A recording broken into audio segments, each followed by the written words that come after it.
அப்படியென்றால் சத்தியம் என்பதன் அர்த்தம்தான் என்ன? அது இரு விழிகள் கண்டதா? சிந்தையில் எழுந்த யோசனையா? இல்லை. நம்பிக்கை கொண்ட ஹிருதயத்திற்கே சத்தியம் என்பது விளங்கும். சத்தியம் புரிந்து கொண்ட மனம் நம்பிக்கை எனும் ஒளியால் நிறைந்திருக்கும். உண்மையில் அந்த சத்தியமும் நம்பிக்கையும் ஒரு நாணயத்தின் இரு புறங்களை போன்றதாகும். சத்தியம் இல்லையெனில் அங்கே நம்பிக்கை என்பது நிலவாது. ஒருவேளை நம்பிக்கை இல்லையெனில் அவ்விடத்தில் சத்தியம் என்பதுவும் நிலைத்திருக்காது. ஒருவருடைய சத்தியம் உணர வேண்டுமெனில் பரஸ்பரம் நம்பிக்கை கொள்ளுங்கள்.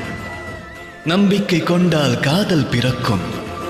ஹிருதயமானது ஆனந்தம் கொண்டு ஒன்று கூறும். ராதா.